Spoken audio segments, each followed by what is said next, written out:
Olá pessoal, tudo bem? Eu sou a Fernanda Dilda e hoje estamos aqui com convidados especiais. A deputada Ana Campagnolo está nos visitando, junto com o professor Lucas, que também já é um amigo nosso da casa, assim como a deputada, né?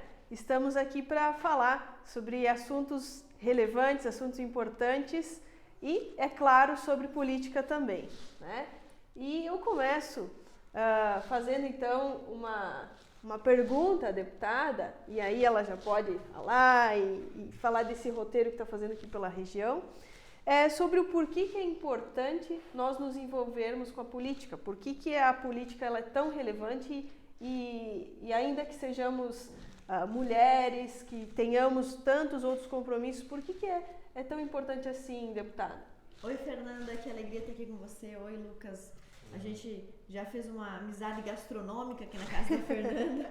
A gente sempre vem aqui porque tem o melhor churrasco de Concórdia e estamos cada vez mais próximos. É uma alegria conhecer você, a sua família, pessoas de bem, sabendo que seu pai empreende aqui na região, conhece tudo que está relacionado à economia de Concórdia, que você tem uma história longa aqui, uma vasta história na cidade, preocupação com tudo isso.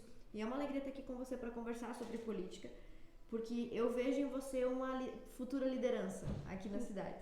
E fico feliz por ser uma mulher cristã com os mesmos valores e os mesmos princípios. E respondendo à pergunta da Fernanda, por que nós, mulheres cristãs, por que o cidadão conservador, por que o cidadão de bem precisa se meter na política? A política é um espaço de poder e nunca existem cadeiras do poder vazias. Existem as vagas e existem os espaços. Se você que é bom ou que se considera bom para essa função, ou honesto, decente, capacitado, com condições de oferecer o melhor ao seu município, ao seu estado, ao seu país, não se dispor a ocupar essas vagas, outras pessoas talvez menos capacitadas vão fazer isso. A Bíblia tem, no livro de Juízes, se não me falha a memória, um apólogo, é uma espécie de parábola, onde as plantas estão conversando entre si. A Bíblia é uma fonte literária muito rica, e nesse apólogo as árvores estão conversando quem vai liderar a floresta, né? Quem vai governar a floresta.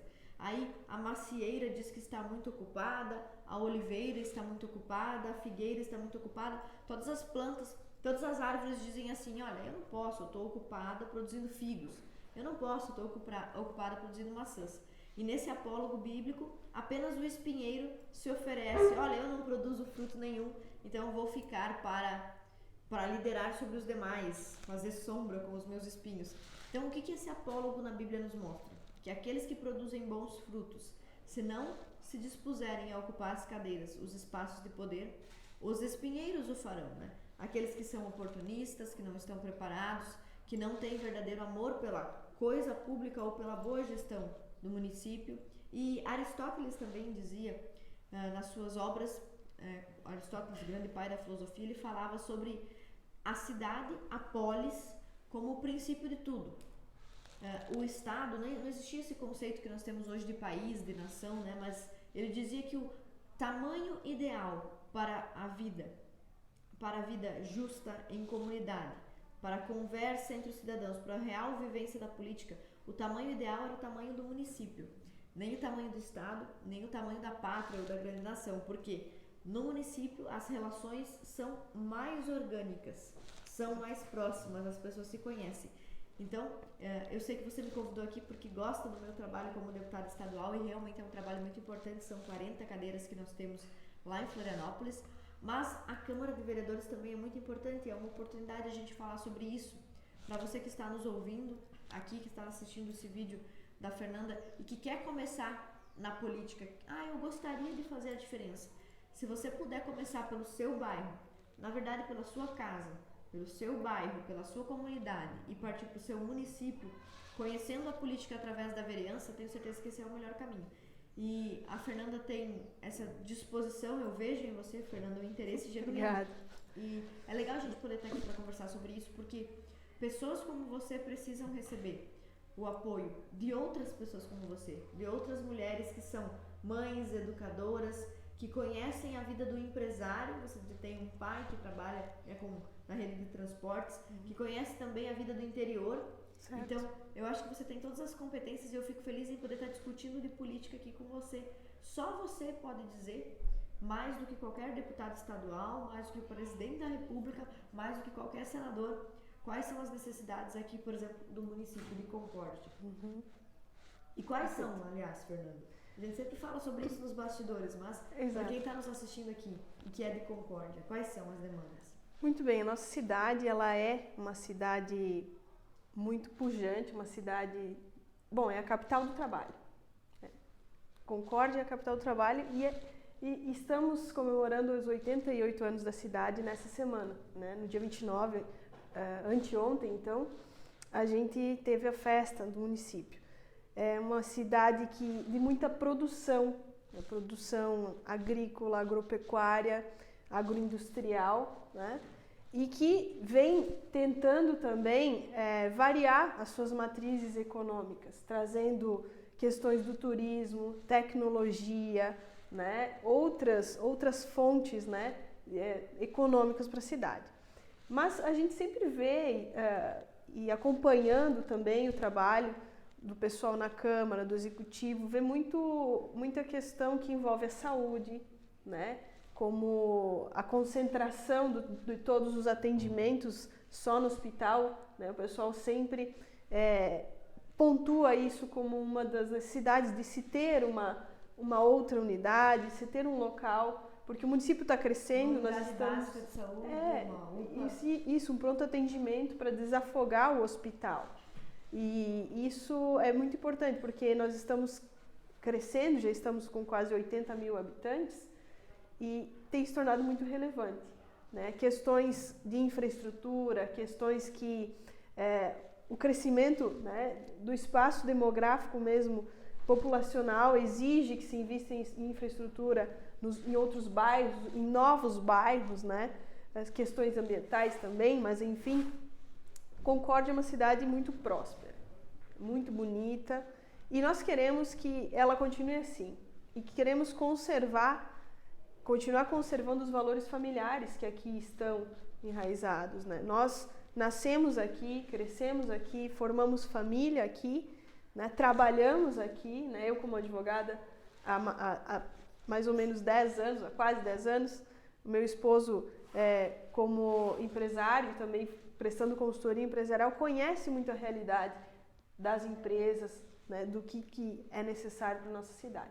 Mas eu gostaria também de perguntar para o nosso amigo Lucas, que está aqui, sobre a questão de por que nós, que temos esses valores, né, cristãos, conservadores, familiares, por que nós devemos, então, entender que a política também é o nosso lugar? Bom, Fernando, para mim é um privilégio estar aqui contigo, com a deputada Ana também, toda a tua família. Desde os primeiros dias que a gente teve contato nos grupos antigos, tu era muito quietinho, mas sempre quando tu falava, sempre muito pontual nas tuas colocações, como é agora. Bom, a vida em comunidade, de fato, ela talvez seja algo mais importante no cidadão comum, no pessoal comum. Você falou em valores conservadores, e uma coisa que eu tenho observado é que, por muito tempo, nós deixamos isso de lado.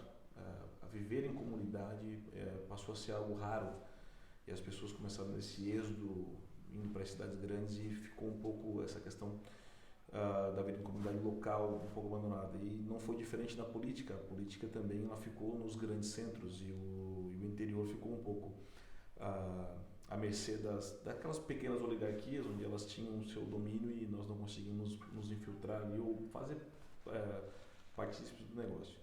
E certamente a tua família também, aqui, com todas as honrarias, enfim, toda a situação familiar, você é uma pessoa conhecida, e eu não tenho dúvida que você vai, pelo menos aqui, ser uma grande liderança.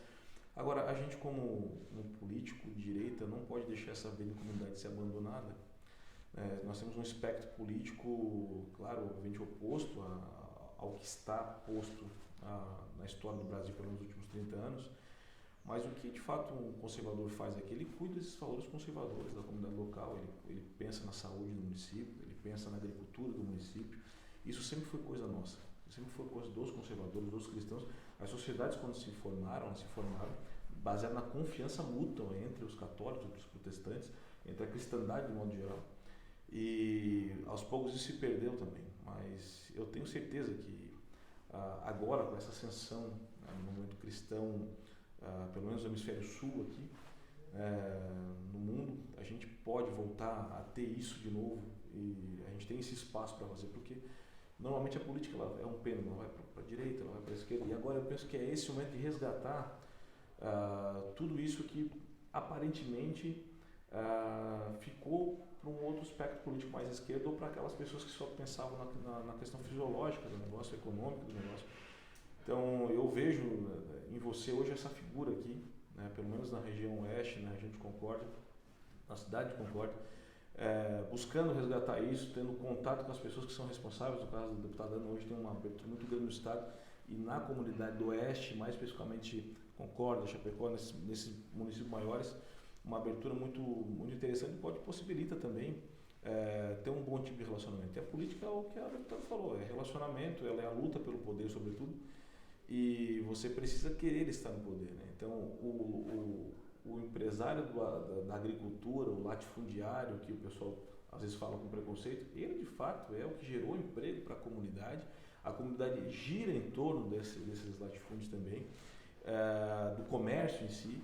Isso precisa ser resgatado porque uma economia bem posta, uma religião bem montada, uma sociedade estruturada em torno desses pilares, ela permanece, ela passa pelo teste do tempo, avança na história, e nós conseguimos então trazer aquilo que, não aqui sendo reacionário, mas trazer de volta o que nos foi roubado de fato. Então acredito muito, Fernando, em ti. E veja, estou sendo sincero porque eu gosto muito de ti, do nosso relacionamento aqui. Te vejo como uma grande liderança nisso, e penso que tu és uma voz aqui para esse nicho específico que a deputada citou, e também para aquilo que dentro da cristandade nos interessa. As virtudes da civilização ocidental, elas chegaram aqui em Concórdia também, nos tempos antigos, e vocês se instalaram e fizeram um bom trabalho aqui. Então, nada mais justo que isso ser verdade aqui de novo, né? E quanto mais perto da vivência básica, eu acho que as cidades que não são tão cosmopolitas, embora Concórdia seja assim grande importadora, exportadora, geradora de empregos, mas as cidades que não são cosmopolitas do ponto de vista ideológico, que são as cidades que estão mais afastadas dos, por exemplo, grandes centros acadêmicos, essas cidades são as que mais preservam o conservadorismo em essência. Aquele cidadão que ele não leu Edmund Burke, ele não sabe o que é a cosmovisão conservadora na teoria, ele não discute sobre iluminismo, Revolução Francesa, mas na forma como que ele escolhe viver a vida dele. Exato. Ele é conservador, né? Os valores que ele tem a preservar. E esse cidadão que está aqui em Concórdia, eu tenho certeza, ele só precisa ter alguém que avance, aprofunde os estudos nesse sentido para o representar naquilo que ele, por escolher ter uma vida comum, que é uma escolha legítima e também é uma escolha conservadora, por escolher ter uma vida comum, não quer estar naquele lugar. Então, o político, ele é o representante de alguém. Então, isso é muito importante, você ter quem representar, né? Você quer ser uma representante e ter a quem representar. E não tenho dúvidas que você terá quem representar em Concórdia. O Lucas falou algo muito bom, acho legal pontuar isso. Durante muito tempo, a esquerda se preocupou, né? Os progressistas se preocuparam em estar nas bases, como até síndico de prédio do PT. Do PT. Então, por exemplo, o PT, os partidos de esquerda, eles se preocuparam em ser líderes de comunidade, líderes de grupos, abrir ONGs locais, em estar nas câmaras de vereadores, em ser lideranças partidárias com vereadores, né? Câmara de Vereadores Mirim, nas direções das escolas, nos conselhos tutelares. Exatamente. E nós, como conservadores, precisamos voltar para esses lugares. E a gente quer se colocar à tua disposição. O Lucas aqui representando todo o meu gabinete, são 2 dezenas de assessores de todas as áreas do jurídico. A nossa equipe também, que a gente chama de a nossa equipe de metapolítica, que estuda política internacional, política do âmbito nacional, estratégias políticas. Toda a nossa equipe está à tua disposição, e a gente quer que as pessoas saibam que em Concórdia a deputada Ana sempre vai atender os pedidos da Fernanda Dilda. Que honra! Seja para atender as demandas locais, para fazer uma visita, para conhecer, para dar atenção para um problema local, e nem todos os problemas podem ser resolvidos por um deputado estadual, né? Então a gente poderia falar sobre as rodovias estaduais, mas também temos as estradas que são de competência federal, temos também as questões de infraestrutura que são demanda do prefeito. E, por exemplo, o vereador, o líder local, o líder comunitário, ele pode atuar diretamente com a população, com os bairros, no interior de Concórdia. O vereador pode fazer essa visita, né? O possível vereador, o líder comunitário, o representante do setor pode fazer isso. E eu acredito que você tem esse perfil, e eu estou muito feliz em estar aqui, muito longe ainda de qualquer possibilidade de uma eleição, né? A gente está há anos de uma nova eleição, mas podendo conversar e se aproximar de você para colocar a nossa equipe à disposição e dizer que se Concórdia precisar de alguma coisa e esta coisa chegar aos ouvidos da Fernanda, a deputada Ana também vai ouvir. É como se fosse uma extensão do nosso trabalho. Eu fico muito feliz que seja você essa pessoa, que também é mãe. A gente vive trocando figurinhas até sobre educação, a educação do Theo, a educação da Catarina. E eu tenho certeza que vai ser um terreno muito profícuo para você e para a Concórdia também, a nossa amizade e aumentar os laços que a gente já tinha antes. Certeza, é uma honra para nós ouvir isso e tê-los, né, à disposição, porque esses trabalhos se fazem a muitas mãos, né? Como você disse, tem uma equipe por trás também de todo o seu belíssimo trabalho na LESC, né? E no estado tem uma equipe que fomenta isso e que te dá esse suporte. E para nós saber disso é muito importante. Estarem à disposição é muito importante. E gostaria de também perguntar, falando sobre nesse contexto político local, né, que falávamos local, agora falar desse ano como sendo um ano decisivo para a política, né, do Brasil. Quem sabe falarmos como isso pode impactar o nosso estado. Essa eleição presidencial, né, falando especificamente do presidente Bolsonaro. Nós sabemos que Santa Catarina é um estado essencialmente conservador. Haja vista o número da última eleição.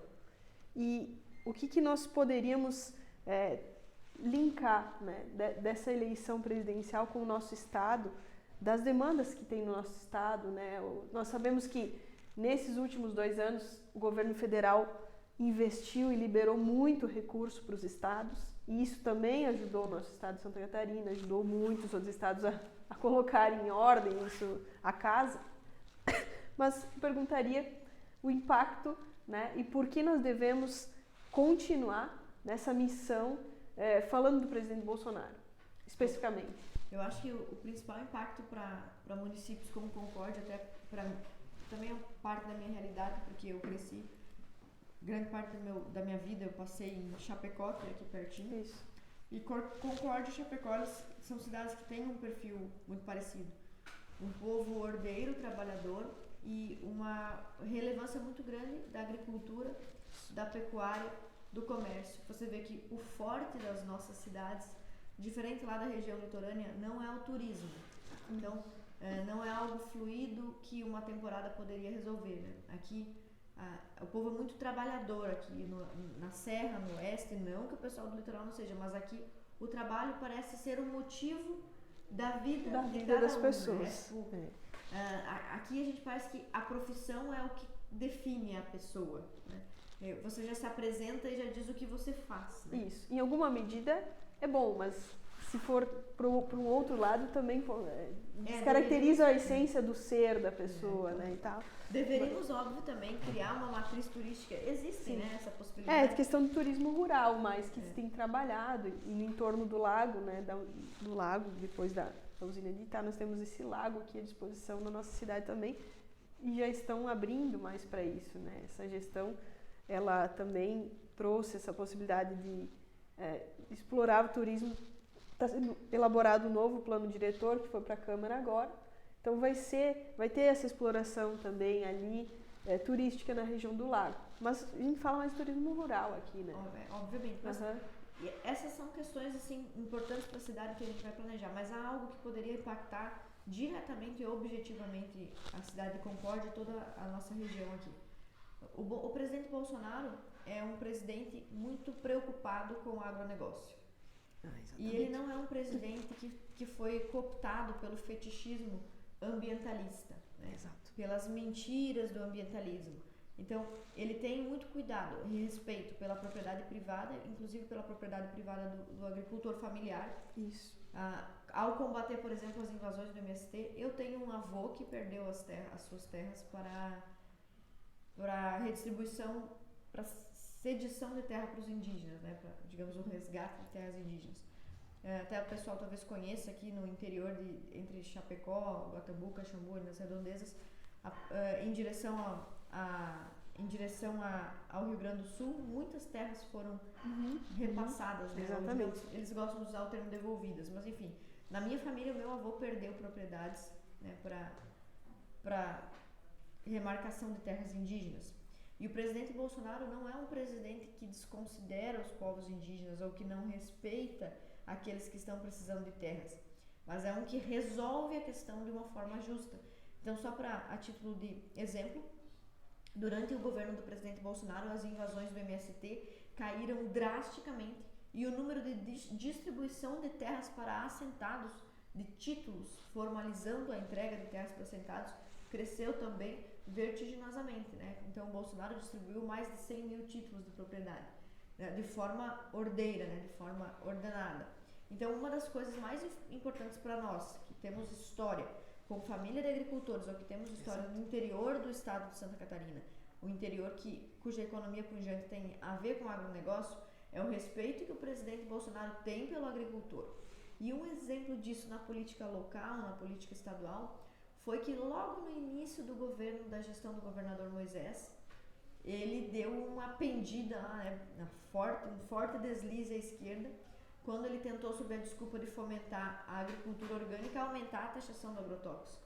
Sim, lá no início. Então, veja como esta questão ambientalista, né, que tem a ver com a opinião da ONU, da OMS, dos países da Europa a respeito de como nós usamos as nossas terras tem impacto direto aqui. A Agenda 2030, que vem a todo vapor, né? É um presidente que tem respeito pelo agricultor e que não considera o agricultor um inimigo da terra, como a gente tem visto. Por exemplo, eu moro agora lá no litoral.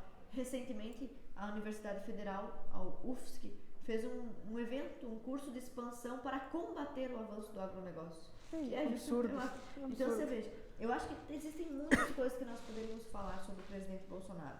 Sobre ele ser a última resistência ao levante socialista na América Latina, sobre ele respeitar as famílias, a autoridade dos pais, sobre ele entender o problema da educação marxista antidemocrática que tem sido praticada nas escolas, sobre ele defender a liberdade econômica. A gente poderia falar sobre muitas coisas, mas eu acho que para nós que temos uma história com família de agricultores ligada à terra, o mais importante é ver o respeito com que o Bolsonaro trata o agronegócio. Ele respeita o agricultor, que é, no fim das contas, a nossa maior potência, né? Principalmente aqui em Santa Catarina, né? Tem outros estados também onde o agronegócio é fundamental, mas aqui em Santa Catarina é o ar que a gente respira, né? Chapecó e alguns outros municípios, né? A gente poderia citar Videira, outros municípios que parece que surgiram ou tiveram um boom populacional em torno de uma cooperativa, de uma indústria relacionada à produção de alimentos, à distribuição de alimentos. Então isso é muito importante para nós. O presidente Bolsonaro é fundamental para que o agricultor que sequer se interessa por política tenha a paz e a condição mínima necessária para continuar o trabalho dele. Continuar exercendo as atividades, é verdade. Concorde, inclusive, bateu o recorde, seu próprio recorde, o recorde do estado de produção agropecuária, né? Atingindo a casa dos bilhões de movimento no agro. Do bi, né? Então, isso é muito relevante, muito importante. A questão da propriedade privada também, você ter essa possibilidade ainda, né? Que ainda temos, mas pergunto para o Lucas, que a Ana tocou nesse ponto, Bolsonaro sendo a última resistência na América Latina de direita, de propriedade privada, de valores familiares. Lucas, para nós finalizarmos então esse nosso breve bate-papo e deixarmos essa mensagem para o pessoal que nos acompanha, a importância então de focarmos nisso também nesse ano, né? Um ano importantíssimo. Eu vou dizer que no litoral ele é pescador, né? Então nós tiramos férias, no interior o pessoal trabalha. Isso, domingo a domingo, sem folga, né? E eles tinham muito esse ditado, porque quando um italiano, um alemão contratava alguém do litoral, eles voltam e meio pegavam os caras nos cantos aí, fumando um palheiro e não queriam trabalhar, o litoral era um pouco vadio. Vocês diziam, mas é uma brincadeira dos velhos, dos antigos. Né? Diziam. Mas, claro, isso mudou muito, né? Naquela época era diferente, porque tinha essa questão regional e de colônia. Mas veja uma coisa que a Ana falou importante, o deputado citou que Moisés recebeu na época aí o pessoal do MST, inclusive certamente pessoas que não têm CNPJ, grupos que não têm CNPJ, estavam tendo, e isso nada mais é que, falando a verdade, o crime organizado em forma de agricultura familiar, por assim dizer. Então você tem uma para-agricultura, né? E isso no Brasil foi durante muito tempo. O presidente Bolsonaro, ele é a última resistência, e esse é um dos motivos para ele ser a última resistência. Ele desintocou todos esses ambientalistas, esses agendados, dos seus lugares, né, onde eles diziam que aquilo de fato era agricultura. Eles tomaram de assalto o local do verdadeiro agricultor, até usaram o verdadeiro agricultor, o camponês aqui, dizendo que aquilo de fato eram obras do MST, o MST que fazia aquilo, quando na verdade isso não tem nada a ver com o movimento político, isso é muito orgânico. As sociedades se organizaram ao redor do agronegócio, né? E veja, a taxação alta dos agrotóxicos diz muito do assalto que foi, né? Porque ninguém mais conseguiu resistir a essa agenda senão o presidente Bolsonaro. Então veja, quando você tem uma situação política ruim em determinado aspecto em elementos ou assuntos, e você tem alguém que está expondo alguma coisa verdadeira, você percebe que antes alguma coisa havia de errado. Você não percebia antes que o MST não era uma coisa tão ruim assim. Tá lá, eles estão brigando por terras, por latifúndio, etc. Estão sendo devolvidas terras a eles ou aos indígenas, quando na verdade eram organizações criminosas que muitas vezes matavam os latifundiários, assaltavam as terras.